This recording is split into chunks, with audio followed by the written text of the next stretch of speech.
Sokonglah kami, doalah kami terus berjaya.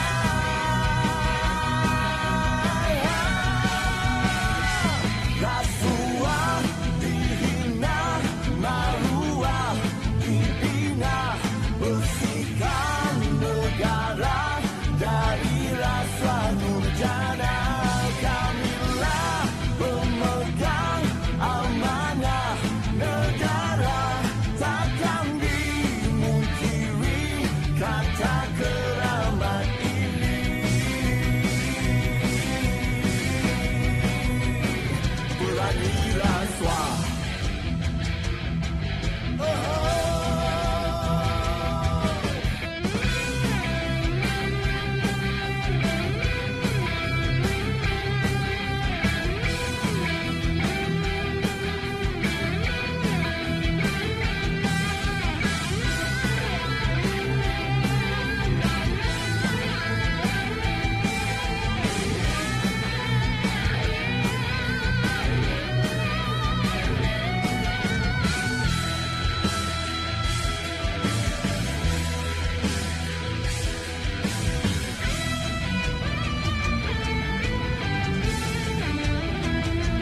Rasuah dihina, maruah dibina, bersihkan negara dari rasuah durjana.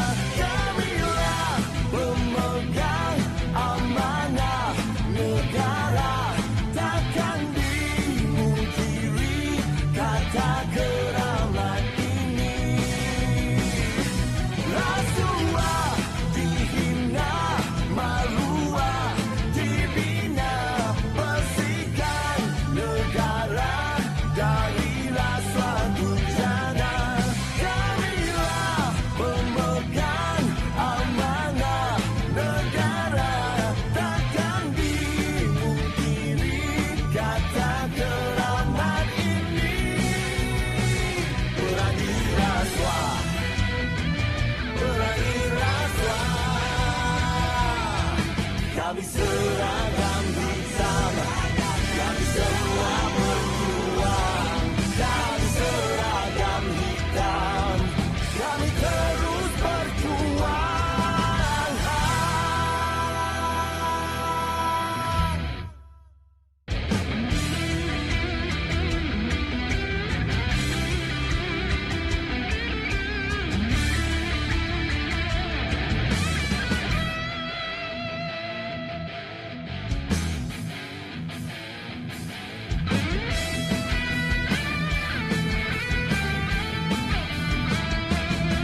Kami seragam hitam, kami semua pejuang.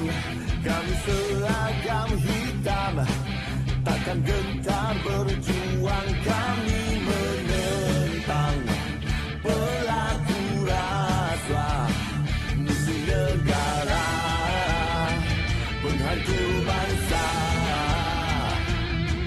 Kami seragam hitam, amanah yang dipegang. Kami seragam hitam, kami terus berjuang membasmi rasuah, menghapus rasuah, ikatan janji para semua. Ayolah wahai semua, seiring bersama bertanding berani rasuah. Syukuri nikmat yang dipunyakannya. Sokonglah kami, doalah kami. Rasuah boleh hancurkan negara. Sebagai rakyat Malaysia yang sayangkan negara, kita perlu ada rasa tanggungjawab untuk hapuskan jenayah ini. Kalau bukan kita yang lakukan perubahan, siapa lagi? Dial 1-800-88-6000 dan laporkan kepada SPRM jika ada maklumat berkaitan rasuah. Ingat, rasuah adalah jenayah. Saya Nodiana Muhammad Rosli. Saya bencikan rasuah. Assalamualaikum warahmatullahi wabarakatuh dan salam sejahtera kepada pendengar Mac FM dan juga penonton yang sedang menonton di TikTok Live Mac FM dan juga di Facebook rasmi SPRM Malaysia. Jadi selamat datang kepada pendengar dan juga kepada penonton yang mana belum lagi follow kami. Bolehlah follow kami di TikTok Mac FM kerana dekat situ banyak konten yang kita share kepada followers, dan juga yang mana belum subscribe kita punya YouTube SPRM Malaysia, bolehlah berbuat demikian, dan juga bolehlah komen-komen dan subscribe. Jadi untuk kali ini kami di Mac FM akan bawakan kepada anda dua orang tetamu bagi slot sembang tamu ini untuk membincangkan berkenaan dengan isu yang mendapat perhatian dalam dunia pekerjaan kita lah, iaitu burnout. Bila penat bukan sekadar penat. Isu ini bukan sahaja memberi kesan kepada prestasi kerja, malah turut mempengaruhi kesejahteraan emosi, hubungan dengan keluarga dan juga kehidupan seseorang. Jadi bersama kita di studio Konti Mac FM hari ini yang siaran secara langsung di Ibu Pejabat SPRM Putrajaya, iaitu dua orang tetamu yang akan berkongsikan pengalaman dan pandangan mengenai topik ini. Yang pertama, kita perkenalkan kepada pendengar dan juga penonton, iaitu Encik Faizal Fazli bin Sa'ari, iaitu Pegawai Psikologi SPRM. Assalamualaikum tuan. Waalaikumsalam warahmatullahi wabarakatuh. Apa khabar? Sihat DJ. Alhamdulillah.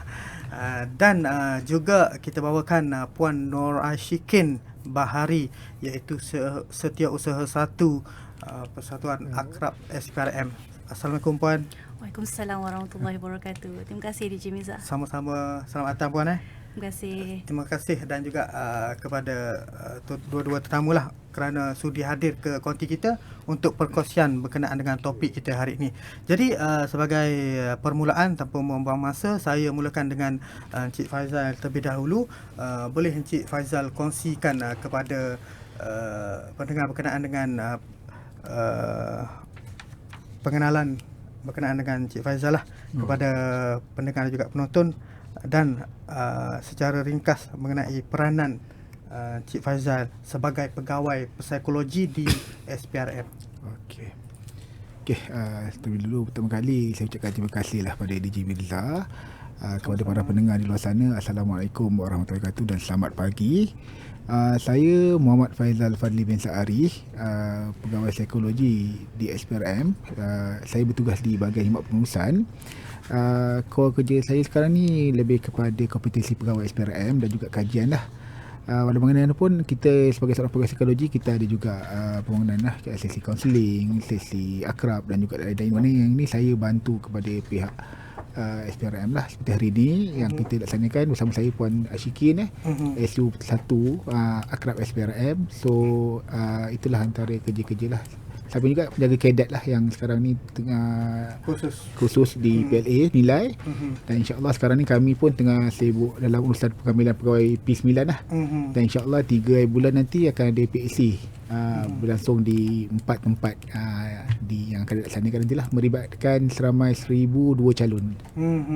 Itulah kita. Dan mungkin Puan Ashikin pula boleh perkenalkan diri kepada pendengar dan juga penonton berkenaan dengan peranan Puan sebagai ahli akrab di SPRM. Boleh, terima kasih DJ Miza. Assalamualaikum warahmatullahi wabarakatuh dan salam sejahtera kepada semua pendengar. Terima kasih MFM memberi peluang kepada akrab untuk kita bersiaran pada hari ini. Okay, saya Nur Ashikin Bahari, seperti maklum tadi, merupakan Setiausaha 1 Akrab SPRM dan kini bertugas di bahagian khidmat pengurusan. Baik, akrab sebenarnya kan DJ Miza, dia merupakan singkatan kepada Rakan Pembimbing Perkhidmatan Awam. Okay, sebagai ahli akrab kami ni berperanan sebagai rakan sokongan lah kepada warga SPRM dan lain-lain rakan lain lah yang orang kata kita punya colleagues lah di pejabat. Kadang-kadang seorang ni tak semestinya perlukan penyelesaian kepada setiap masalah. Kita tahu setiap daripada kita ni memang ada masalah masing-masing. dia cuma bagaimana kita cuba untuk mencari penyelesaian lah kepada masalah individu. Ada kalanya kan pegawai-pegawai kita ni ataupun rakan-rakan kita ni, dia orang sebenarnya perlukan orang yang sudi mendengar daripada menghukum. Ya, kadang-kadang ada orang kata macam ada masalah, dia lebih kepada menghukum daripada dia nak mendengar ataupun menjadi rakan sokongan. So kat situlah peranan akrab sebenarnya. Kita bukan kaunselor, kita bukan juga pakar psikologi. Kalau nak pakar psikologi boleh jumpa Tuan Faizal lah. Tapi kami ni sebagai tempat orang kata sokongan awal, bagi galakkan, dan kalau perlu sepanjang kita berurusan dengan rakan kita tadi itu, mungkin kita boleh bantulah menghubungkan rakan kita tu kepada pegawai psikologi sekiranya dia melibatkan bantuan yang lebih bersesuaian lah. Okey, harapan akrab ni sebenarnya kita tak banyak lah. Kita cuma nak mengharapkan warga SPM kita ni dan rakan-rakan kita yang lain rasa mereka tak perlu menghadapi sebarang masalah yang ada berseorangan, seorang diri. Tak. Kita ada rakan, kita ada akrab, kita ada kawan, kita ada bahu untuk kita bersandar, kita ada telinga untuk mendengar, dan untuk kita sama-sama lah kita bantu rakan kita tu apabila hadapi cabaran dengan teganan dalam hidup ni, dia tak berseorangan. Selalu akan ada orang yang menemani. Okay, baiklah, terima kasih Puan Nur Ashikin di atas mukadimah sebentar tadi. Jadi baiklah, berbalik kepada topik kita hari ini, Tuan Faizal. Kebelakangan ini istilah burnout semakin kerap digunakan dalam perbualan harian. Jadi ada yang anggap burnout ni rasa penat selepas bekerja. Jadi sebenarnya apakah yang dimasukkan dengan burnout ini? Adakah ianya sama seperti keletihan biasa selepas waktu bekerja? Okey. Baik, terima kasih DJ. Kalau kita tengok kalau daripada segi makna daripada yang World Health Organization WHO bagi, dia merupakan bahawa tekanan kronik yang mana tak berjaya nak diuruskan. Bagi pandangan saya ialah burnout bukan rasa penat biasa selepas bekerja. Dia yang keadaan yang berterusan. Maknanya keletihan fizikal, emosi dan juga mental. Kalau kita tengok benda ni melibatkan tuntutan kerja sebenarnya. Okey, cuma kalau kita nak perhatikan bahawa nanti lepas saya akan cerita beza antara tekanan dengan stres nanti jadi kita kena tengok bahawa benda ni ada beberapa dimensi lah. Pertama, kita kena tengok emosi yang berterusan. Penat tu tak hilang-hilang. Contohnya dia balik kerja walaupun dia dah tidur pun dia masih lagi ada rasa kesan penat tu, yang burnout tu lah. Okey, lepas tu dia mula memencilkan diri, maknanya dia dah tak minat kerja tu, macam dah start dia nak kurang, dia dah kalau boleh tak nak terima kerja yang banyak dia tak nak, kalau boleh kata mana yang ada tu je dia nak buat, dia tak nak tambah-tambahan kerja lain. Bila dia datang kerja lain, dia akan start rasa tekanan tu lah. Tu yang saya kata bagaimana proses tu berjalan lah. Dan juga yang ialah bahasa bila orang hilang motivasi diri lah. Kadang-kadang nak pergi kerja pun malasnya nak pergi kerja hari ni kan. Kerja tak habis-habis. Memang kita fahamnya tu, biasa orang cakap lah. Tapi dia orang yang kalau biasa ni dia boleh siapkan kerja tu. Tapi orang yang dah burn out ni, dia tak akan biar. Dia kata lantak lah, bos cakap apa cakap lah, janji aku tak tertekan, aku mana nak fikir lah benda-benda yang melibatkan macam ni lah. Okay. Dan juga satu lagi kita tengok bagaimana dia mengurus keadaan diri sendiri. Orang-orang burn out ni dia akan start kalau tuan-tuan tengok dia pergi kerja dalam keadaan yang tak berapa kau ni macam mana kita tengok fizikal lah, muka dia macam mana DJ kalau kata biasa orang kan kalau sikat rambut benda semua kan, yang ni dia tak terurus macam tu. Itulah namanya proses yang dah orang kata apa, dah burn out tu lah, dia nampak lah tu bila bagi kerja pun okey letak je. Dia bukan sekadar penat badan, penat fizikal, tapi dia penat emosi. Semua betul. Dia melibatkan semua benda. Mental dia penat, kelakuan dia penat. Kita nampak, kita tengok dia pun kita rasa macam something wrong with kawan kita ni kan. Jadi macam tu. Jadi bagi saya ia penting sebab ia melibatkan kesejahteraan lah sebenarnya. Bukan setakat individu tu sendiri, tetapi melibatkan organisasi tempat kerja lah. Tak kira lah yang bekerja di SPRM ke, yang bekerja dekat luar ke, mana-mana mesti ada tekanan tu biasa. Tapi kalau burnout ni maknanya you dah over limit dah. Cukup lah dia kata. Saya tak boleh buat lagi dah. Enough macam tu.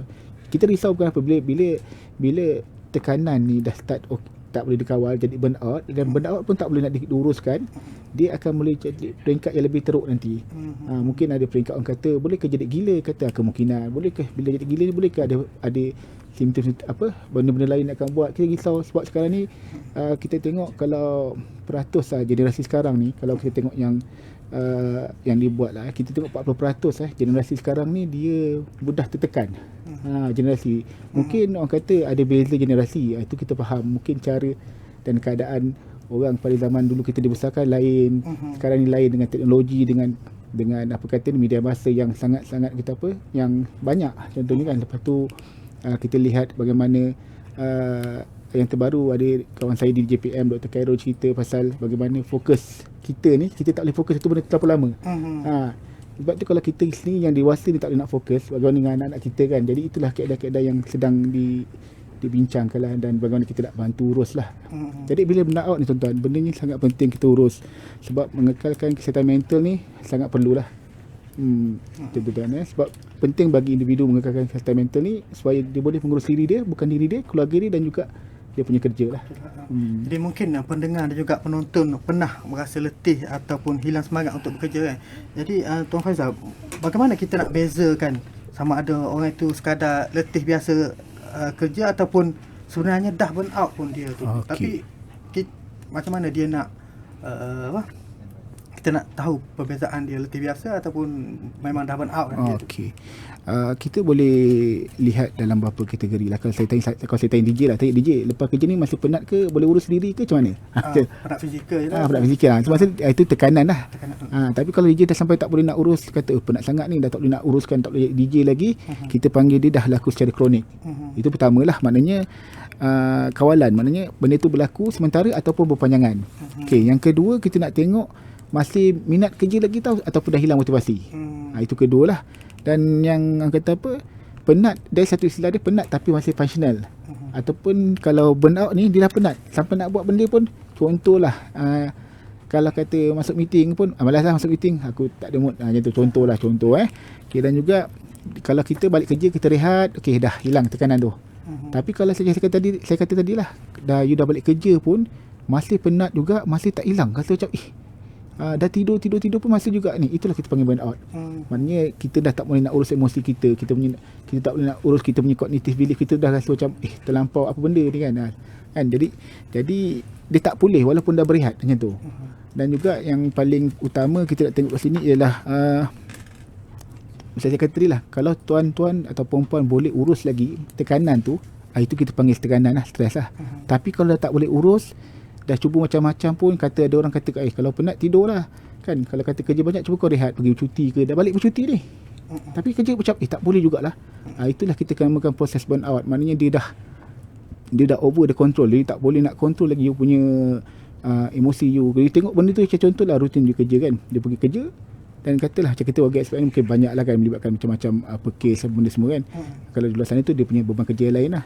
Senang kata you dah tak boleh nak cater dah apa tugas yang diberi pada you. Yang you rasa stres, kalau boleh tak nak terlibat langsung. Itu yang jadi kesannya nanti orang tak dia bekerja, sakit-sakit badan. Dia banyak kesannya kalau tu dah start sakit badan, sakit perut, rasa macam nak muntah. Itu ciri-ciri fizikal lah yang tunjukkan bahawa orang-orang tu dah start dah mengalami sistem burn out ni lah. Dan dia tu kalau boleh tak nak fikir dah, biarlah apa dia beri pun. Tuan-tuan dan perempuan yang dengar kat sana, katalah tuan-tuan ada satu kerja, kalau tuan masih boleh handle lagi, it's okay. Tapi kalau tak boleh handle, itulah peringkat orang kata burn out tu lah. Dan mungkin dalam konteks tugas SPRM ni, mungkin sering berhadapan dengan tekanan, beban kerja, cabaran, dan mungkin tak kira lah kerja apa pun kan. Mungkin Cik Fazizah boleh kongsikan macam apakah faktor yang menyumbang kepada burn out ni. Sebab setiap orang tu mungkin tugasan dia sama, tapi ada yang burn out, ada yang tidak. Mungkin apakah faktor dia tu kan? Harus diingat bahawa setengah orang tu kalau individu lah kita kata kan. Kalau macam kita dekat SPRM ni, kita ni dalam bidang kesihatan, beban kerja kita kadang banyak tinggi. Contohnya kadang-kadang bila melibatkan beban kerja kita tak balik contohnya. Dan kadang ini melibatkan ada faktor macam keluarga, bila ada kita nak urus anak semua benda kan. Bila asalnya kita mungkin pertama kali tu ataupun bila kita tak nak handle tu, it's okay. Tapi bila dah tak tahu, itu yang kita ada punca dia beban tugas yang tinggi lah kita tengok. Bukan setakat di SPRM sahaja, tapi malah di luar sana. Kita tengok kenapa setengah-setengah orang burn out. Kenapa orang kerja tu tak habis, katalah kita tengok situ. Maknanya Bukan apa, walaupun kita, sebab kalau dekat SPRM ni kita tuntutan kita tinggi. Kita kena jaga integriti kita, kita kena jaga ada satu, kalau kita kerja tu kita kena buat sangat teliti. Tak boleh ada error, tak nak ada technical error. Lepas tu juga melibatkan accountability yang tinggi lah. Contohnya lah, mungkin orang kat luar sana dia boleh update apa kerja dia. Tapi kalau DJ kat sini, kita nak update kerja-kerja yang rasa tinggi kan, yang high profile, tak boleh macam tu kan. Itu antara faktornya lah. Bila kita ada, kalau kita tengok bagi SPRM sendiri, kita ada kes-kes profil tinggi yang melibatkan komitmen sangat tinggi lah, emosi dan juga mengawal apa benda yang ada kat kerahsiaan pejabat tu lah. Tapi kalau di luar mungkin agak rendah sikit lah kan, sebab bila mungkin yang uniform lah saya rasa. Mungkin kita boleh samakan dengan yang uniform lah. Dan juga antara benda ialah tak balance, work-life balance lah. Sebab tu kita mengalakkan lah kalau dulu mungkin yang lama kita sehari Jumaat pergilah berehat, main bersukan ke apa. Itu satu benda yang bentuk yang bagus lah, supaya dapat bantu orang kata apa, warga organisasi terutama SPRM ni untuk hilangkan tekanan kerja tu. Dan kalau boleh lah, ini tanda-tanda awal ni, kalau ada lah staff-staff kita yang tanda awal, bolehlah dapat rawatan. Kalau tak nak jumpa dengan profesor psikologi atau kaunselor, kita ada Dr. Ruslina juga, jumpa dengan akrab. Akrab ni mereka dah dilatih untuk bantulah staff-staff ni. Macam itulah. Antara faktor-faktor lah Ya. orang setengah orang tu burn out. Jadi mungkin ada juga tangkapan ataupun anggapan daripada orang lain kan, burn out ni hanya berlaku kepada individu yang tak tahan tekanan ataupun kurang cekal lah dalam menghadapi sebarang tugasan ataupun cabaran tu. Adakah benar tangkapan itu, ataupun hanya sebenarnya sesiapa saja pun boleh kena burn out ni? Okey, baik DJ Mirza Puan Syikin dan para pendengar, kita nak tengok bahawa kena faham tekanan ke apa saja ke, dia akan berlaku pada semua orang. Okey, even pegawai prestasi tinggi pun kita tengok tiba-tiba dia drop. Kenapa? Sebab dia dah terlampau, bila dia terlampau fokus kerja, agaknya satu masa dia penat yang melampau. Itu dia dah drop yang dekat situ. Sebab kenapa? Dia nak berikan benda yang baik pada organisasi, nak berikan tulisan yang baik pada organisasi, nak jaga nama organisasi dengan hasil kerjanya lah. Tiba-tiba mungkin satu masa dia terlampau penat, ataupun dia tak boleh, dia tak dapatkan bantuan awal. Jadi itu yang kita tiba tengok prestasi dia tiba drop. Itu pun salah satu punca jugalah. Kalau kita tengok kalau ada mana-mana pegawai yang ada tanda-tanda awal, macam contoh dah start dia macam kita cakap tadi lah, dia penat, kata ngelak kerja. Ada beza lah orang yang melak kerja betul dan memang orang yang perform tiba-tiba dia elak kerja. Mungkin dia nak berehat, ataupun dia nak apa, kata apa, take 5 sikit daripada kerja dia kan, supaya ada masa untuk dia bertenang. Sebab kenapa? Kadang kita lihat bila sesuatu kerja tu tak capai matlamat ataupun tak dapat apa yang dia nak, mungkin bagi setengah orang ni dia rasa tak puas. Itu yang dia akan rasa tekanan. Sikit-sikit tekanan tu yang saya kata tadi, mula dah urus dengan baik, mungkin pergi, katalah kalau penat minum kopi ke apa benda, pergi rehat, pergi cuti, tiba-tiba dia berasa macam aku dah cuti pun, aku dah balik daripada, contohnya lah ambil cuti 3 hari pergi pulau ke pergi mana, tengok pantai ke apa, masih, ataupun ada orang suka hiking, ada suka jogging, tapi masih rasa penat tu. Saya kata penat emosi. Dia kalau dia berlari tu, contoh dia running lah kan, dia okey, tapi balik tu dia penat emosi kan, penat apa benda dia kata kan, tidur pun tak settle. Itu saya kata burnout tu lah, dia boleh berlaku pada siapa saja, malah pegawai yang peringkat atasan, maksud biasa, ataupun ikutlah ke mana-mana pun tuan. Sebab tu saya kata tadi penting intervensi awal lah untuk kita bantu nanti. Jadi sebelum betul-betul burn out yang dah teruk tu, kalau boleh carilah kalau dekat SPRM ada akrab, ada pegawai psikologi. Betul. Dan kalau di luar sana tu mungkin boleh rujuk apa jabatan-jabatan masing-masing lah kan, untuk sebelum kita betul-betul burn out dan kita boleh lemahkan kita punya prestasi kerja lah. Jadi kepada pendengar dan juga penonton, jangan ke mana-mana, kita berehat dahulu seketika. Kembali selepas ini, terus tonton kita di Facebook dan juga di TikTok MAC FM. Kita berehat seketika. Duit bukan sekadar bayaran. Ia adalah senjata untuk menutup semua kebenaran, dan setiap kejahatan mempunyai dalangnya. Asalkan tiada mulut yang berani bersuara.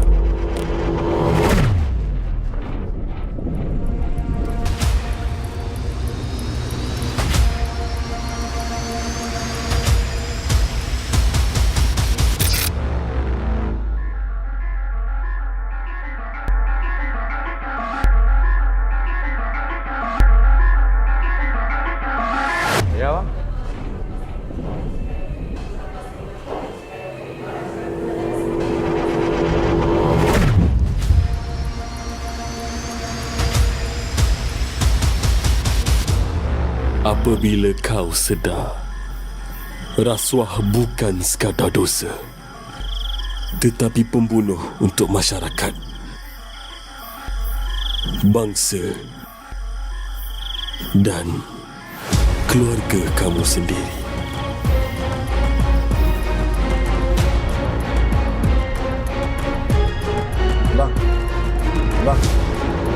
Bang, rasuah tak kayakan kau bang.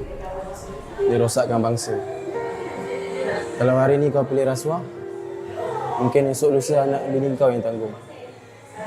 Kalau hari ni kau pilih rasuah, kau sendiri yang gadai maruah keluarga kau. Tak apa bang, hari ni saya belanja. Sini tak terima duit haram.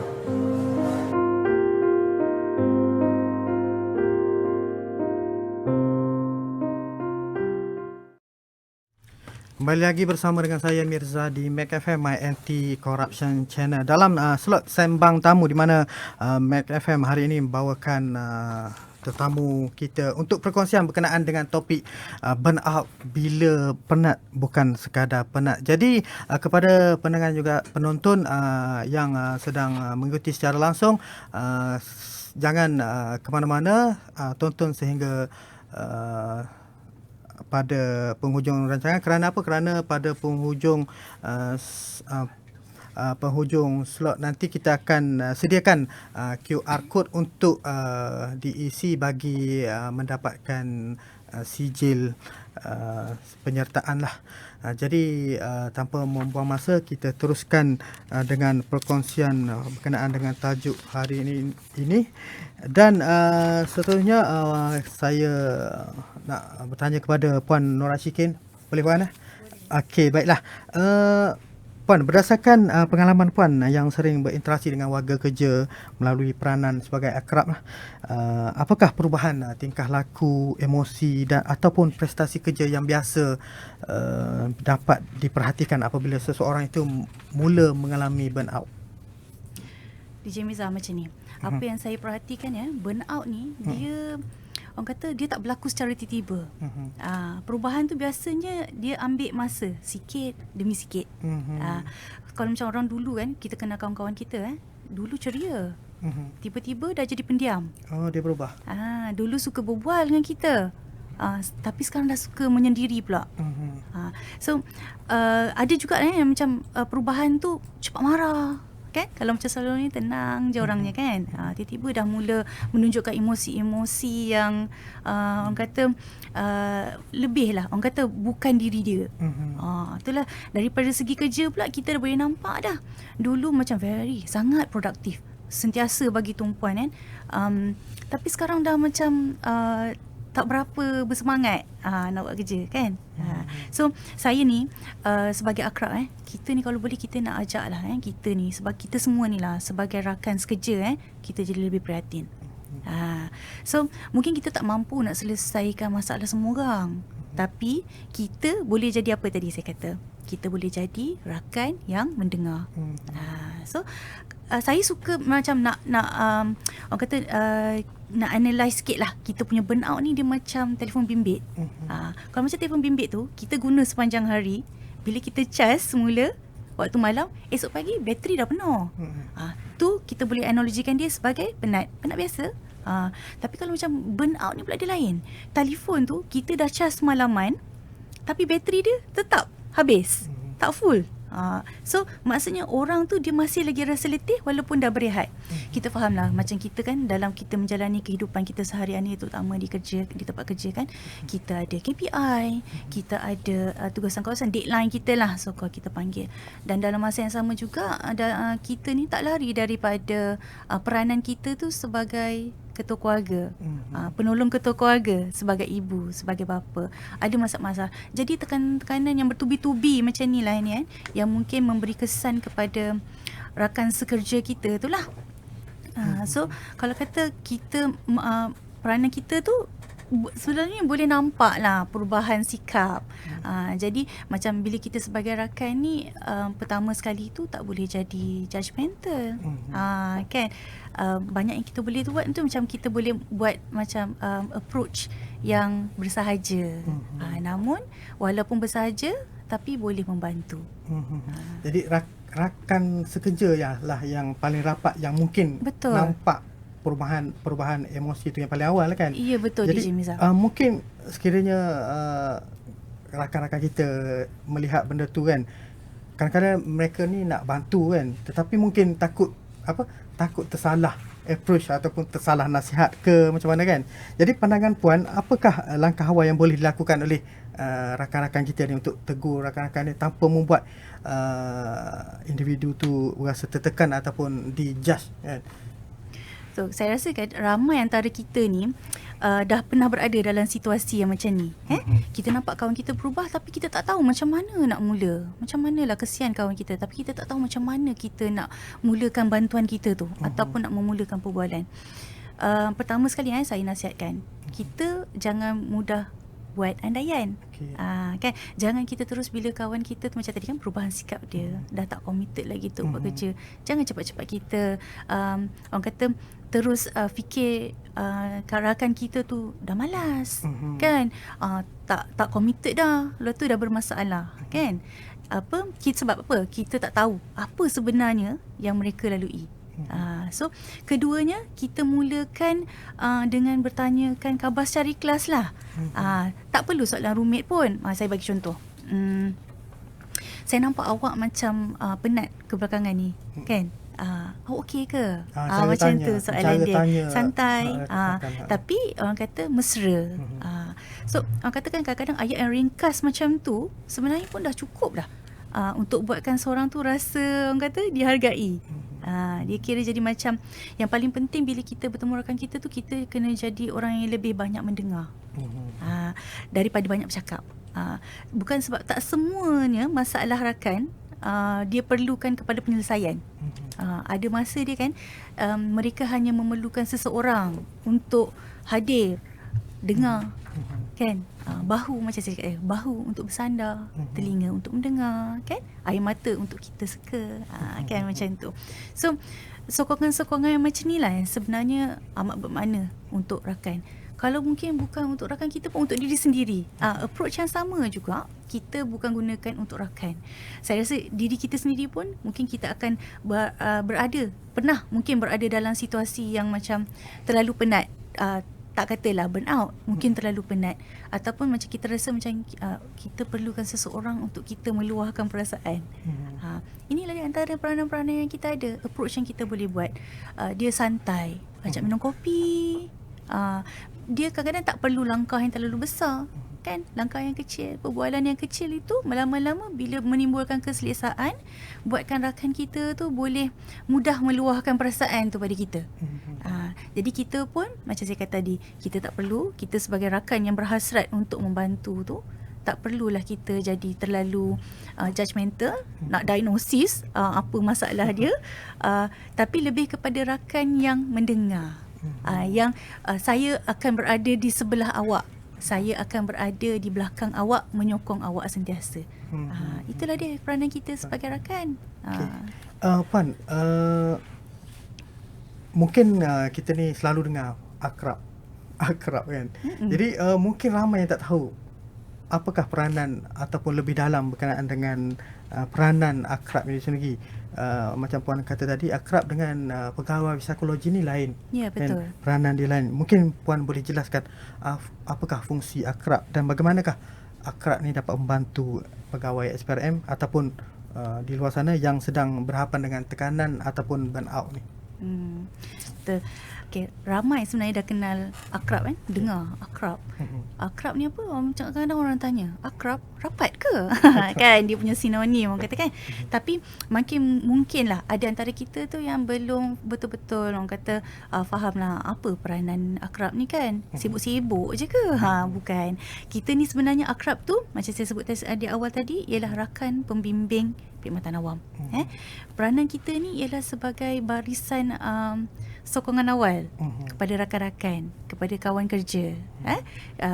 Kalau kita ni peranan tu lebih kepada kita mendengar, bagi dorongan, kan? Kita bantu kawan kita, nak kenal pasti apa pilihan yang dia ada.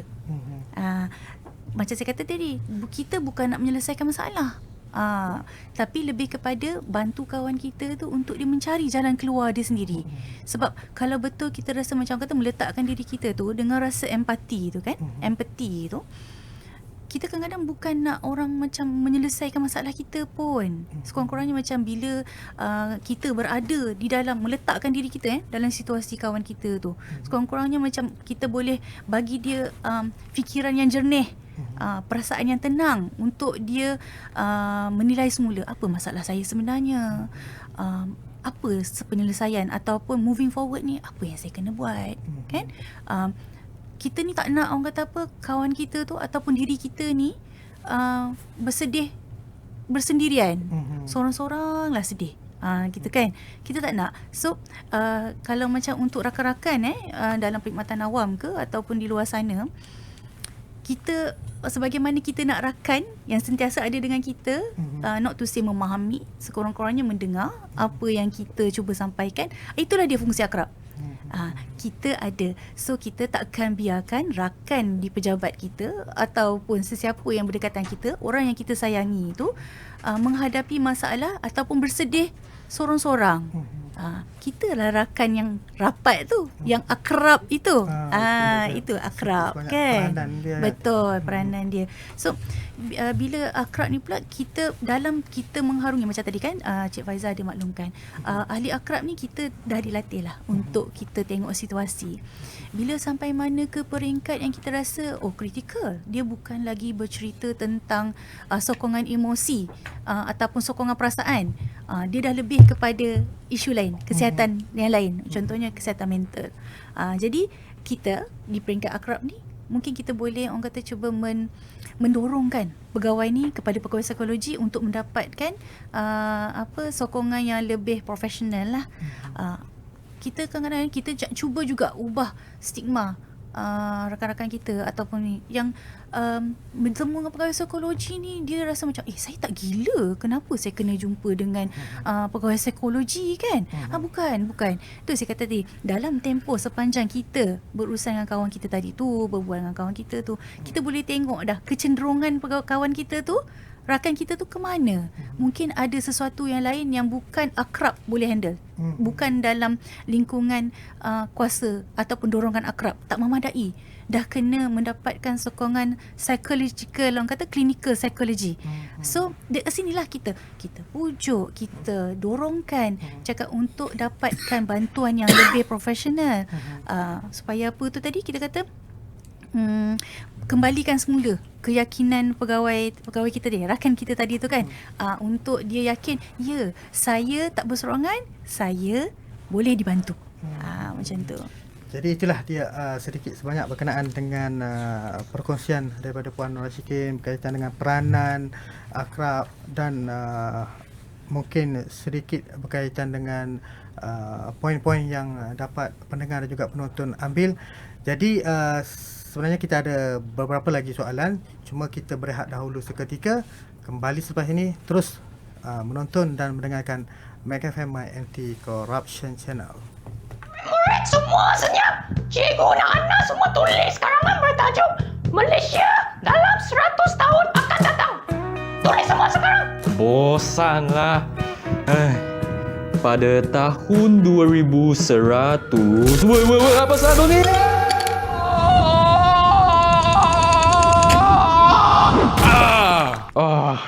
Kenapa muka saya ni sangat tulah. Wah, majunya negara kita ni. Apa yang mereka buat untuk capai semua ni? Wah, ada papan besar tunjuk CPI ni setiap hari. Rasa ni memang serius seperti COVID dulu ke? Setiap hari kena tunjuk kes positif. Sekarang bilik persidangan diperbuat daripada kaca ke? Macam ni kita punya sistem politik akan jadi lebih telus dan jelas lah. Perolehan semakin mantap juga. Maksudnya syarikat yang tiada kaitan dengan ahli parlimen pun boleh menyumbang kepada negara kita. Adik, nasi goreng Pattaya satu RM20 sekarang cukup lah. Sorry uncle, kami sekarang untuk elakkan rasa kami semua guna QR code sini. Sorry uncle, selalu lupa lah nak elakkan rasa semua tu. Ada notifikasi. Wah, sekarang semua rakyat dibagi tahu pembahagian cukai macam ni dengan jelas. Apa tu? Roadblock ke? Wah, sekarang ada robot untuk cari kesalahan rakyat weh. Bang Polis, saya lupa bayar saya punya road tax lah. Sekarang kami semua guna auto system key in. Tiada rasuah langsung. Faham tak? Aduh, apa ni penjara khas untuk rasuah? Penjara 15 tahun, 12 tahun.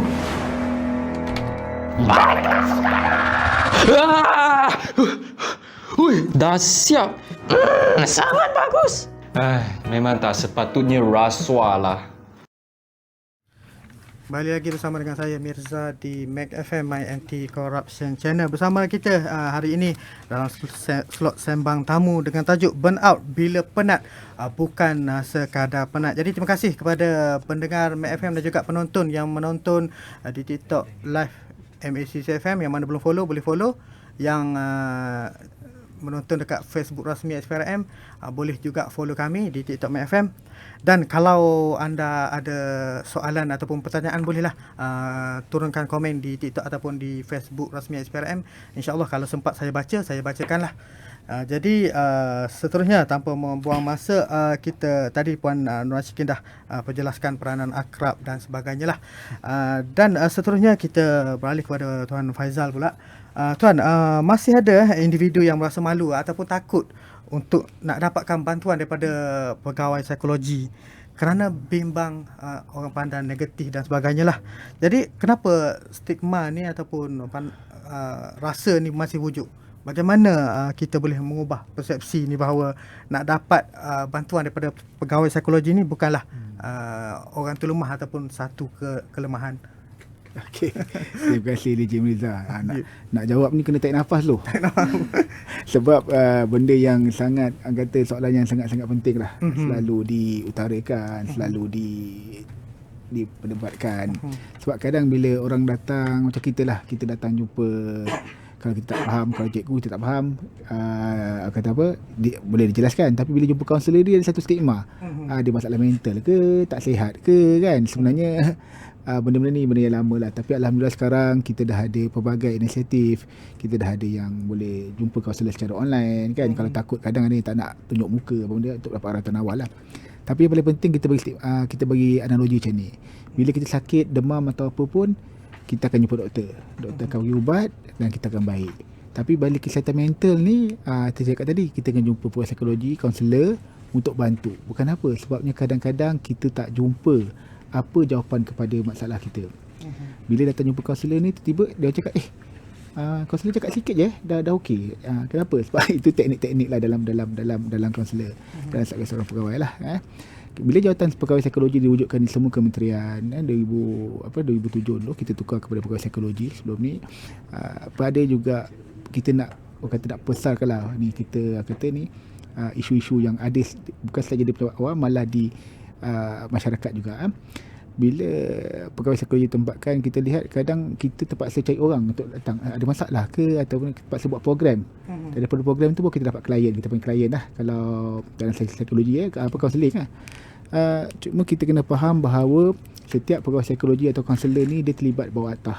Kita mungkin ada yang kita panggil lah kerahsiaan yang memang ditetapkan oleh Lembaga Kaunselor Malaysia LKM, dan juga even ni lah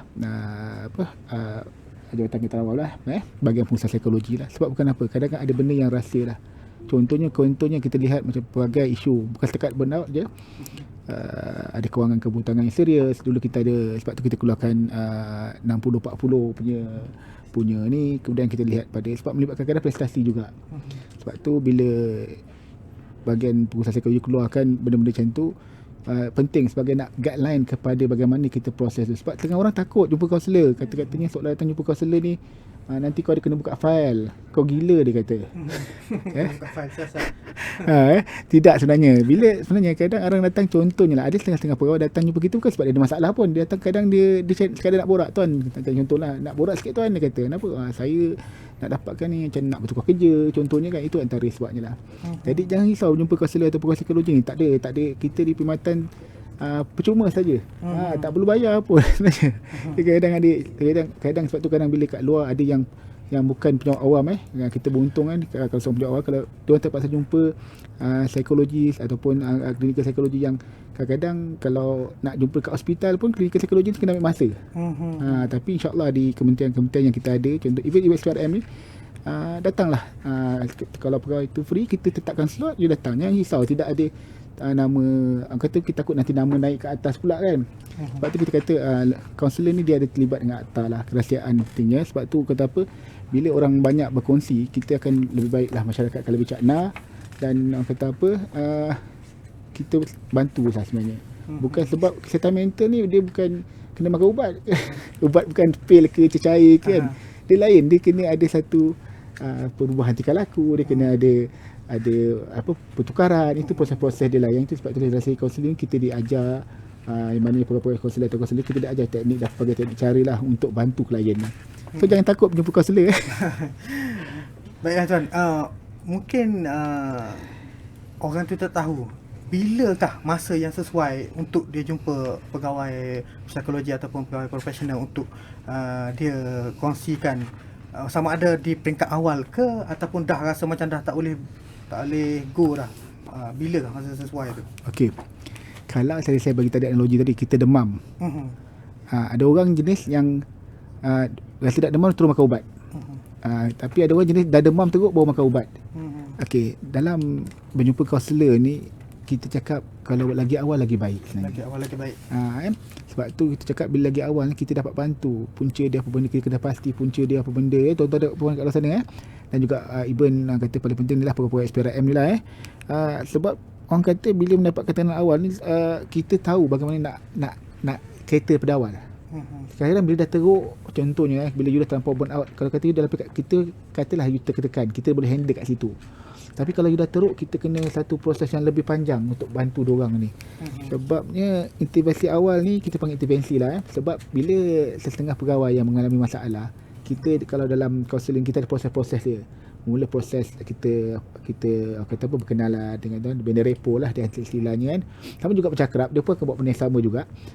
Cuma diorang tak ada dokumentasi lah. Itu beza kalau orang tanya saya apa akrab dengan ni. Cuma diorang ada sikit lock macam tu lah. Tapi kalau yang pegawai psikologi dia banyak, ada borang perkembangan, borang kemajuan dan juga kalau nak tutup tu kita kena buat rumusan dan juga pengesyuran lah.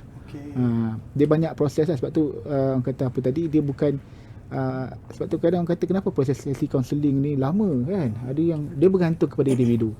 Kalau cepat kita kawal, cepatlah individu tu ditutup sesinya. Kalau tak, dia makan masa. Ada yang tanya berapa banyak slot sebenarnya kena hadir untuk repair jiwa ni atau baik ni kan. Dia kata bergantung lah. Kadang-kadang ada yang cepat, ada yang perlahan. Sebab kadang kalau orang yang mungkin kalau kita tengok, kalau saya ambil satu slot macam contoh mereka yang kemurungan sebab contohnya berlaku kematian ahli keluarga ke ataupun dia kan, ataupun macam contoh dulu kita ada subhanallah, kita ada banjir besar tsunami melibatkan itu. Pernah saya punya pensyarah cerita, dia pergi, budak tu tak bercakap pada peringkat awal ni sebab dia takut tengok bah tu. Tapi bila dah kita bantu peringkat awal tu, dengan start melukis, pelan-pelan dia boleh cakap. Dia kata dia takut semua benda. Itu kita kata Islam juga proses burn out ni kata lah. Dia kata jangan tunggu baru nak ini. Bagi saya, kalau you pergi lebih awal lagi cepat. Maknanya perkhidmatan kaunseling ni bukan you datang awal tu you rasa you lemah, tidak, tetapi you nak bantu diri you sendiri. Kita kaunseling ni cuma buka jalan, dalam istilah perkataan yang biasa kami gunakan cari akal lah. Cari akal untuk kita bantu. Sebab bila cuma satu kita kena faham, bila bukanlah keputusan tu dah dibuat, tuan-tuan kena follow lah, kena ikut apa benda yang berlaku. Kalau kata sebaliknya pun itu pun ialah apa benda yang kita decide lah, bincang balik dengan dalam usul. So jangan takut, dan kalau boleh datang awal lah. Datang awal lah, itu yang terbaiknya. Ya betul. Tuan, burnout ni bukan kesan dia bukan sekadar kepada individu, dia boleh jejaskan keluarga, rakan kerja dan prestasi lah. Prestasi organisasi juga terjejah lah bila dia terjejah kan. Jadi mungkin ada pandangan tuan, kesan yang paling ketara apabila orang ni alami burnout. Biasa. Okay, terima kasih DJ dan juga pendengar Puan Syikin. Tadi Puan Syikin boleh terang sikit lah kata perasaan cepat marah tadi Okay, bila kita dalam burnout ni kita dah tertekan sebenarnya, tetapi kita kalau boleh kita nak bertenang. Kata datang satu lagi isu kata apa, sebab kita dah letih, orang tanya-tanya kita jadi marah lah kat sana kan. Jadi lepas tu dah tak nak buat lah kerja tu DJ. Sebab ada yang pernah lah saya uruskan klien kan, dia kata, "Cik, saya dah cakap dengan bos saya tak nak kerja dah." Saya kata, "Cukuplah, biar saya siapkan yang dulu." Ni ditambah lagi, kata orang atasan nak menggunakan arahan orang atasan. Jadi saya kata dengan tu, bila tu kita saya faham kan, saya kata kita cuma bantu bagaimana nak handle benda tu. And then dalam masa sama juga mungkin ada sedikit peranan kaunselor ni, kita merujuk balik ke jabatan lah. Kita cakap kata apa, selesai ketua jabatan dia merujuk anak buah dia. Ini yang satu tindakan yang baik sebenarnya, sebab dia risau anak buah dia akan berlaku takut benda-benda yang lain lah. Dia kata contoh pernah saya di satu organisasi sebelum saya bertugas, dia kata, "Tuan, saya nak rujuk anak buah saya." Dia kata, "Kenapa? Dia ada masalah keluarga." Dia kata macam tu. Kata takut sebab dia ni PJJ, dia kata kan, nak minta tuan bantulah. Okey, saya alhamdulillah kita bantu dan mungkin lepas perbincangan tu tak lama kemudian tu dia minta pindah, dapat rezeki dia dapat pindah. Contoh dia kata kita kata apa, kadang-kadang dia orang ni nak celik akal kan. Sebab individu yang saya kata tadi, sebab bila individu yang dia baik, tapi bila dalam contohlah dia akan bila bertugas, dia mungkin kata tadi lah prestasi tinggi, dia orang kata kalau nama dekat jabatan tu orang kenal, tiba-tiba dia drop. Kita tu yang kita kata kita nak pulihkan balik semangat dia sebenarnya. Tu saya kata tadi, kata apa, bila orang yang burn out ni harus dapatkan tips awal ya tuan-tuan, kat luar sana perempuan lah. Kita kalau tuan-tuan sebagai seorang ketua, bantu anak buah tu. Kan, sebab kadang anak buah kita ni bukan apa, dia bagus. Cuma bila mungkin dia ada isu yang tertentu yang kita tak tahu, ataupun mungkin kita tak nak bukan kita tak ambil tahu, kita nak bantu dia, mungkin bila merujuk pada kaunselor ataupun program psikologi di mana-mana, kita dapat awal. Dan kita sebenarnya sebagai seorang ketua boleh dapat lah, tapi biasanya kaunselor ni akan keluarkan laporan awal dasar saja tuan. DJ dia kata apa, yang kalau kata ada benda yang tertentu, barulah kaunselor ni akan rujuk berbincang dengan mungkin lebih atasan lah, ataupun mungkin ketua ataupun di bahagian pengurusan psikologi, bagaimana nak handle kes-kes tertentu lah. Macam tu lah. Jadi bila burn out ni tuan-tuan, kena faham, dia bukan setakat individu tu aja, malah organisasi pun tu akan terjejas lah. Dan kita akan kehilangan pegawai-pegawai yang baik lah, macam tu lah. Betul. Jadi langkah awal tu yang mula-mula tu, itu yang penting. Betul. Jadi rakan-rakan setugas ataupun ketua sana bolehlah bantu sedikit kepada sesiapa yang mungkin nampak tanda-tanda awal nak burn out ni, bolehlah cuba bantu tuan. Betul. Terima kasih tuan. Dan terima kasih juga kepada penonton dan juga pendengar Mek FM yang mana belum lagi follow kami di TikTok Mek FM, bolehlah follow kami di TikTok Mek FM. Berapa ramai di Facebook dan juga di TikTok tu, kita ada TikTok MACCFM, boleh follow, like, komen, share. Kat situ kita ada banyak perkongsian yang kita quote poin-poin ayat-ayat yang kita dah buat di sepanjang slot-slot yang kita adakan di Mac FM ni. Jadi untuk seterusnya kita ada beberapa lagi sedikit masa, harap bersabar tuan-tuan dan puan-puan. Kita ada beberapa soalan lagi kepada Puan Rashikin, insya-Allah. Jadi puan, daripada pengalaman puan bagaimana kita nak kita ni sebagai rakan sekerja ni boleh bantu individu tu macam bangkit semula ke, yang dah burn out tapi tak jumpa dengan profesional, tapi kita nak bantu dia orang untuk bangkit slow-slow. Betul. DJ Miza, macam ni, satu yang kita kena letakkan di fikiran kita sebagai rakan yang nak membantu ni, jangan jadi hero nak selesaikan semua masalah. Sebaliknya, kita jadi rakan yang sentiasa ada. Terus tanya khabar, ajak minum bersama, bagi kata-kata semangat, kan? Kalau dia katalah tengok rakan kita tu perlu bantuan dalam urusan tugasan harian dia, kita bantulah mana kita boleh bantu, kan? Bagi kata-kata semangat kat dia.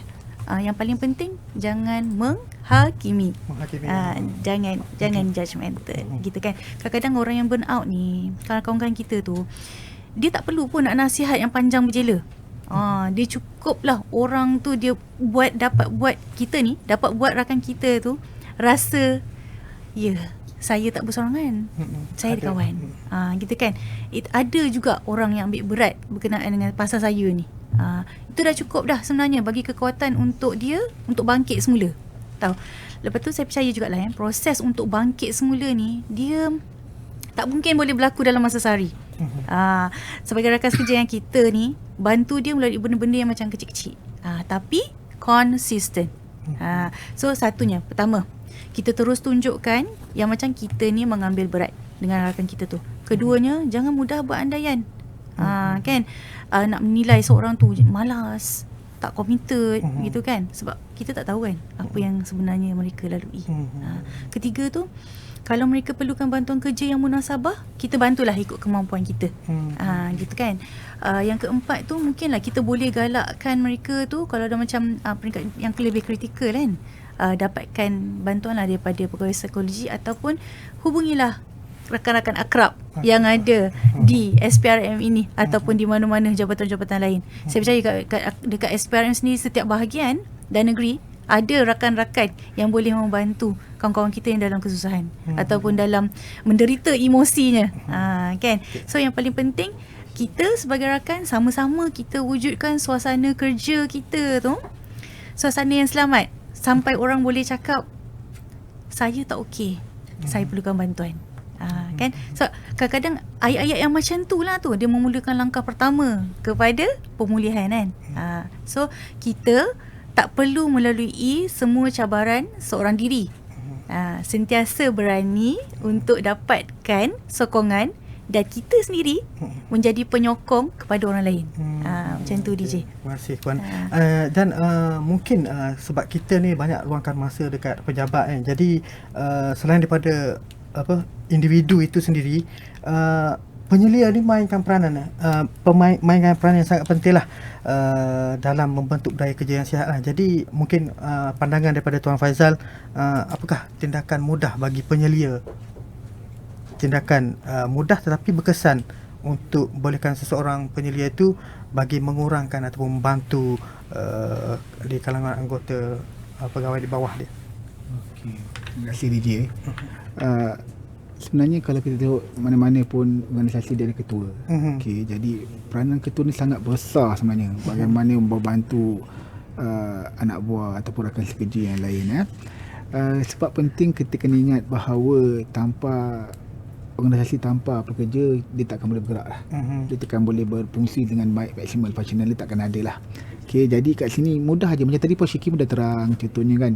Mungkin seorang ketua boleh tanya khabar pada anak buah, kata apa, kadang ada anak buah yang contohnya simple je. Mungkin peragaan tu biasa, contohnya dapat anak, ucapkan tahniah dapat anak, semoga jadi penyeri. Macam tu dalam WhatsApp, event dalam WhatsApp group ataupun beri hadiah, pergi lawat. Itu adalah satu tindakan-tindakan yang mana kita rasa sebagai seorang anak buah kita dihargai, ataupun di kata apa, ketua ni maknanya ketua ni berat pasal anak kita walaupun ni tak datang kerja ataupun lewat contohnya. Contoh kalau anak sakit, kadang ada kita faham, kat sini pun kita faham, kadang ada anak yang kurang sihat mungkin sebab faktor-faktor, kadang duduk kat taskar berjangkit, kadang ada yang terpaksa ambil cuti bergilir dengan suami isteri kan untuk gila-gila jaga anak kan, sebab kita ada tu. Tapi sebab pertama dalam masa sama mungkin seorang ketua boleh nasihat jugalah kata apa, supaya mereka ni rasa dihargai dan disokong, bawa maknanya dia ada satu sokongan daripada bos. Macam tu. Mungkin nampak kita nak buat apa juga, bos aku contoh bos aku ambil berat kan ni kerja, lepas tu bila bos minta kerja dia macam okey aku kena buat betul-betul ni kan. Supaya bos tu kita rasa apa, bos hargai kita dan kita akan buat lebih baik daripada bos kita. Sebab apa, kita rasa macam itu sebab dalam manusia ni tuan-tuan puan pendengar-pendengar di luar sana, kita dalam kehidupan, kalau kita ada Abraham Maslow hierarchy, kita ada pelbagai label, kena ada makanan, kena ada kasih sayang, kena ada duit, dan kena ada kata apa, kalau bekerja ni, kalau contohlah tak dapat APC tapi bos kata okey kalau tak dapat APC tak apa, tapi aku bagi hadiah pekerja tahunan terbaik bahagian sendiri, itu pun dah rasa macam walaupun sijil atau boleh tanda tangan oleh itu pun rasa satu reward lah. Sebab kadang kita kena faham bila APC ni dia bergilir. Kata apa, dia bukan, kadang tempat tu dia ada limitation dia lah. Bukan semua orang, kalau 10 orang semua bagus, takkan bos nak bagi 10 orang tu. jadi benda-benda macam tu yang kata apa, yang menghargai lah. Jadi sebab apa, bukan apa, bila penyelia ni peka pada prestasi ataupun ada pada anak buah, tuan-tuan kat luar sana perempuan, dia rasa macam kena jaga, maknanya ada orang take note aku pun ni okey, bos jaga kita, bos beri perhatian, bos concern. Kalau kata contohnya even setengah bos yang baik ni, kadang-kadang ada satu, saya pernah tengok seorang bos ni yang dulu bila ada anak buah keluarga dia meninggal, dia sendiri akan turun kalau dia ada masa. Jadi apa berlaku masa tu, bila tuan bayangkan bila bos tu dia punya mak dia meninggal, bapak dia meninggal, saya lupa. Bayangkan ramai-ramai pergi, sanggup turun keluar duit sendiri pergi ziarah kata apa, tu maknanya diorang macam kata support balik pada ni lah, itu saya kata. Sebab the more you give, the more you got lah, itulah. Maknanya lebih banyak kita memberi, lebih banyak kita akan dapat. Sebab dia kata seorang ketua sangat memiliki peranan yang besar, berikan tugas yang sama, kalau ada kerja bagikan sama-sama. Mungkin saya faham kadang ada setengah favoritism kan, itu isu yang mungkin kenapa kadang bukan dia favoritism, dia mudah. Contohnya dia tak banyak, dia bagi katalah A ni, dia bagi arahan kat A ni, A terus buat. Bagi arahan kat B pula tak apa tuan, saya tak boleh tuan, saya ada ni, saya tu. Itu yang mungkin istilah favoritism tu bergantung. Tapi saya tak nafikan lah yang kita dalam, bukan setakat di Malaysia, even semua organisasi kat luar sana dia ada dia punya ni. Sebab tu bila dia ada tim yang dia mudah ikut, ketua dia mudah dan anak buah tu mudah lah. Okay. Jadi tuan, bila kita bercakap pasal kekuatan ataupun mental kita ni, kalau dari segi fizikal kita bersenam, jaga pemakanan tu nak menunjukkan kita ni sihat. Tapi untuk dari segi kesihatan mental ni, apakah kepentingan untuk kita membina daya tahan mental tu dalam menghadapi tekanan di tempat kerja? Okey, terima kasih DJ. Sebenarnya kesihatan mental ni dan kesihatan fizikal sama penting. Tuan fikir kalau emosi kita kuat, badan kita tak sihat, tak akan function juga. Betul. Tapi kalau badan kita sihat, emosi kita sihat, kita akan function betul dengan baik lah. Okay, sebab kenapa? Sebab ia mempengaruhi cara kita berfikir. Tuan-tuan perasan tak? Bila kita sakit, cara kita berfikir, kita macam tak fikir orang. Kita taklah. Sebab kita tengah marah. Yang tu kan. Kita tengah marah, kita tengah yang penting aku punya kerja selesai, contoh kan. Tapi bila kita sihat, kita fikir kenapa aku buat macam tu kan. Dah kan. Dia dalam keadaan rasional lah. Sebab tu bila dalam keadaan marah ni, sangat-sangat digalakkan tidak membuat keputusan. Kan? Mana kalau sebab keputusan tu dia akan jadi satu sama ada baik mungkin one side je lah. Tak rasional macam tu. Sebab tak kira ada orang cakap, orang tanya saya, kalau tuan ada ke bos lelaki, bos perempuan, dia kata sama je, dua-dua sama. Dia sebab tu kita sekarang ni kita tak ada gender bias lah. Sekarang ada bos perempuan yang baik, ada bos perempuan yang garang sikit, ada bos lelaki yang macam ni kan. Tapi tu lah susah jadi bos ni kan. Jadi baik sangat orang suka, orang tak suka, orang jadi tak baik pun tak suka dia, macam tu kan. Macam tu lah dia punya ni. Cuba yang paling penting kita kena faham bahawa bila kita ada kognitif yang baik, pemikiran yang baik, kesihatan mental yang baik, kita akan menguruskan kehidupan kita lebih baik lah. Itu yang paling penting lah. So saya kata tadi, kalau kita tahu bagaimana nak menguruskan burnout tu, kita tahu nak ini, ada orang kata yang saya, cik, healing tu macam mana? Okay, kata healing tu ialah, kalau dalam term clinical psychology dia merupakan satu proses kata pemulihan. Tapi kita sekarang pakai proses tu, kita pakai nama healing tu, contoh kita pergi cuti healing. Kan? Kalau macam dia macam tu, kalau tuan DJ, kalau DJ perasan puan ataupun yang lain perasan, macam healing ni proses macam dia bawa pesakit tu kalau pergi kan, jalan-jalan kat tepi pantai ataupun jalan-jalan kat taman. Itu nama dia proses healing. Tapi kita ni pakai healing. Okay, healing di IOI. Tapi tak apalah, it's okay. Sebenarnya macam supaya proses benda itulah. Cuma kalau kita yang kata apa, kita kata tadi, pemikiran yang baik akan jadikan kita fizikal yang baik dan juga mengurus kehidupan dengan lebih baik lah. Mungkin tuan boleh kongsikan amalan untuk memudahkan yang diamalkan untuk warga SPRN lah, untuk uruskan tekanan, untuk kurangkan emosi, untuk kurangkan risiko burnout ni sebelum start daripada awal kan. Okey. Pertama kita bahas DJ Puan Syikin pun tadi dia bagi beberapa tip. Saya bagi sikit lah mungkin dalam 3-4 lah macam tu. Okay, pertama kita kena pandai nguruskan masa lah. Itu mana-mana pun ngurus masa. Macam kita lah pergi kerja, kita dah tahu pukul berapa kita nak hantar anak, pukul berapa kita nak sampai ke office, kena punch card. Sebab setengah-setengah organisasi ni dia yang bagusnya bila ada waktu fleksi ni, dia lebih membantu rakyat, bantu pejabat awam lah. Tapi setengah-setengah tempat dia tak boleh, sebab dia macam, sebab mungkin faktor-faktor tertentu lah, mungkin sebab itulah waktu yang start kerja dia macam tu lah kan. Sebab tu dulu ada ABC, sekarang ni dah ada fleksi kan. Dan juga kena pertama, lepas tu yang kedua, kena buat gaya hidup sihat lah. Kita setiap pejabat awam, kita di negara mana saya tak ingat, tapi ada cuti stres. Tapi kita kat Malaysia belum buat lagi. Kalau kita buat kat Malaysia nanti rasanya ramai yang akan ambil cuti tu. Cuti tekanan lah. Saya di Jepun, dia ada berapa hari boleh ambil, 2 hari ke 3 hari boleh ambil cuti stres gitu. Okay, lepas tu yang kedua, kena luangkan masa dengan keluarga lah. Sebab kita apa-apa pun keluarga yang paling penting. Bukan saya kata kerja tak penting, tidak, tapi keluarga ni lah orang yang terdekat dengan kita.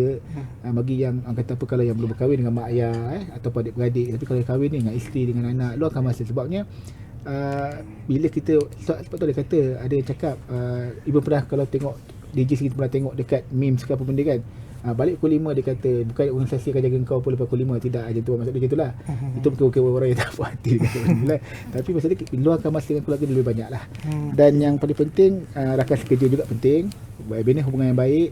Jangan orang kata buat kerja sama-sama, kalau boleh jangan orang kata apa, jangan kesian kadang kawan kita, kau buat lah, aku busy lah, kita tak nak kesian kawan kita sebab itu penting juga. Dan yang paling penting peka, ni saya nak ingatkan kepada pendengar sana tu, peka perubahan diri sendiri. Okay, tengok kalau badan dah start menggigil ataupun rasa macam pening-pening yang ni, terus dapatkan rawatan. Tak kira lah kalau sama ada jumpa doktor ke, kalau ada melibatkan masalah kesakitan fizikal, ataupun kalau ada jumpa emosi, jumpalah dengan kaunselor. Ataupun kalau tak nak jumpa kaunselor, jumpalah akrab kita ada. Ataupun kalau tak jumpa akrab juga, carilah kawan yang baik yang boleh mendengar sebenarnya. Itu dia punya ni lah. Dan secara pentingnya, kesimpulannya, kesihatan mental ni adalah secara kolektif. Dia tak boleh seorang aja. Dia satu organisasi pun kena buat. So alhamdulillah lah, terima kasih lah hari ni ada slot bersama MFM ni, jadi satu peluang untuk kita dengar lah. Bukan orang kata apa, mungkin yang mendengar akan dapat sedikit info lah. Tak banyak pun sedikit, jadi perubahan tu lah. Itulah tadinya. Terima kasih Tuan. Dan sebenarnya kita dah berada di penghujung rancangan, dan mungkin ada satu pesanan ataupun harapan kepada seluruh warga SPRM dan para pendengar MFM. Mungkin apakah pesanan yang paling penting kepada kita semua untuk kita ingat dalam usaha untuk jaga kesihatan mental dan juga untuk dapatkan bantuan apabila diperlukan. Mungkin pandangan daripada Puan Asikin dulu. Macam ni, rakan-rakan di luar sana, ingat ni, jadi kuat bukan bermaksud kita berdepan dengan semuanya seorang diri. Kadang-kadang kekuatan sebenar ialah apabila kita ni berani berkongsi beban dan kita terima bantuan. Okay, saya tinggalkan sikit je lah. Mungkin saya boleh kongsi tips je lah dengan rakan-rakan kita yang orang kata apa, yang ambil berat pasal orang lain, yang ambil berat pasal diri sendiri. Formula dia apa? Senyum. S-E-N-Y-U-M. Senyum. S tu apa? S tu situasi. Kita akui situasi. Akui situasi yang rakan kita tu, yang kita sendiri ni benar-benar dalam menghadapi keadaan tersebut. Stres ke, burnout ke, rasa tak seronok, apa perasaan kita tu valid. Keduanya ialah E, empati. Empati ni dia orang kata apa, kita beranggapan yang perasaan rakan kita tu legit dan perlu difahami. Yang ketiga tu N, nasihat ringkas. Nasihat ringkas tu, apa yang boleh kita lakukan ialah ini dia, depends on situasi lah. Y ialah yakin. Yakin yang kita tak seorang. Jangan bimbang, kita ada bantuan sentiasa ada, rakan ada untuk bantu kita. Lepas tu kemudian apa? U ialah utamakan sokongan. Sokongan macam mana? Bincang dengan orang yang dipercayai. Tak kisahlah kawan baik di sebelah, kawan di mana-mana. Yang penting orang yang macam kita hargai dan kita juga percayai lah. Yang terakhirnya ialah M. M tu apa? Motivasi. Motivasi ni bila kita bercakap dengan diri kita, bercakap dengan kawan kita, anda tak perlu hadapi ni seorang diri. Anda mesti bersemangat. Itu dia. Antara yang macam saya boleh kongsi lah. Formula apa tadi? Senyum. Nanti kalau tak sempat nak tulis, boleh tengok balik video. boleh. Okey, mungkin ada pesanan daripada Tuan Faizal. Okey, terima kasih DJ untuk pesanan saya lah pada hari ni. Kita kena faham bahawa burnout ni bukan berlaku kepada siapa yang kuat, siapa yang lemah. Dia tak kira pegawai atasan, pegawai rendah. Dia berlaku pada semua orang. Jadi bagaimana kita nak ambil langkah awal untuk mengatasi tu paling penting. Seperti apa? Bila kita dapatkan bantuan awal, itulah tanda bahawa kita sebenarnya tindakan yang matang pada kita dan membantu diri kita untuk terus mampu bekerja dan beri perhatian yang terbaik, bukan saja kepada organisasi, malah kepada diri kita sendiri. Sebab manusia yang orang kata apa dalam keadaan sihat, mungkin orang kata apa dia mampu mengurus diri baik, tapi bila kadang-kadang lemah, dia akan terganggu sedikit. Jadi kita berharaplah bila proses burnout ni, kalau dia nampak tanda-tanda awal tu, saya ulang lagi, dapatkanlah. Kalau rasa macam tadi nak senyum. Itu tadi senyum kan. Senyum je, sebab senyum ni pun antara teknik sebenarnya untuk bagaimana kita nak release stres kan. Macam Puan Syikin cakap tadi. Okay, so saya harap apa yang saya sampaikan dan Puan Syikir sampaikan dapat memberi sedikit manfaat dan ilmu kepada tuan-tuan yang mendengar, dan saya ucapkan terima kasih sekali lagi kepada Met FM memberi peluang kepada kami untuk berkongsi sedikit lah ilmu yang kami ada. Terima kasih Met FM. Okey, baiklah, terima kasih banyak Tuan dan Puan di atas kesediaan berkongsi berkenaan dengan tajuk kita, iaitu burn out bila penat bukan sekadar penat. Jadi kepada pendengar juga penonton, boleh scan QR yang kita kongsikan di skrin anda. Kalau di TikTok, kita ada di TikTok MACCFM, boleh scan dekat sana, dan kalau tak sempat boleh scan dekat Facebook SPRM Malaysia. Jadi boleh scan sekarang sementara saya bagi kata-kata penutup. Terima kasih saya ucapkan kepada Tuan Muhammad Faizal bin Muhammad Faizal Fadli bin Saari, iaitu pegawai psikologi bahagian khidmat pengurusan SPRM, dan juga Puan Nora Syikin binti Bahari, iaitu Setiausaha 1 Akrab SPRM, di atas kesudian hadir ke konti kita Met FM untuk perkongsian berkenaan dengan tajuk burn out bila penat bukan sekadar penat. Jadi kepada pendengar juga penonton yang sedang scan tu, bolehlah scan sekarang, sebab sekejap lagi kita akan tutup dalam jam lebih kurang pukul 12.30. Sekejap saja lagi. Yang tak sempat scan dekat TikTok, boleh scan dekat Facebook SPRM, dan juga yang paling penting sekali kepada pendengar juga penonton, follow kami di TikTok Met FM, kerana kita sekarang ni sedang meningkat, naik. Jadi minta follower kita follow, like konten-konten kita tu, untuk kita sebarkan mesej dekat TikTok. Jadi kat sana banyaklah perkongsian slot-slot yang kita dah buat, dan kita kongsikan dekat sana. Jadi seperti mana tujuan Met FM itu sendiri, iaitu untuk sampaikan mesej dan juga pesanan kepada seluruh pendengar berkaitan dengan anti rasuah. Jadi terima kasih saya ucapkan sekali lagi. Terima kasih follow TikTok tu. Okey, jadi setakat ini sahaja dahulu. Yang mana tak sempat tu boleh klik pada ruang komen di Facebook SPRM. Jadi saya tutup slot sembang tamu dengan tajuk burn out bila penat bukan sekadar penat. Kita jumpa lagi di lain slot sembang tamu yang akan datang, insya-Allah. Saya akhiri dengan ucapan wabillahi taufiq wal hidayah. Wassalamualaikum warahmatullahi wabarakatuh. Berhati-hati, hadiah boleh jadi rasuah jika pemberi dan penerima hadiah ada hubungan rasmi. Pemberian hadiah boleh pengaruhi keputusan yang hendak dibuat oleh penerima. Nilai hadiah tidak setimpal dengan maksud hadiah diberi. Pemberian hadiah ada niat jahat rasuah. Jika anda ada maklumat berkaitan rasuah, jangan takut dan laporkan. Hubungi 1-800-886000 dan anda akan dilindungi. Jika anda ingin melaporkan kegiatan rasuah, pastikan maklumat laporan anda itu adalah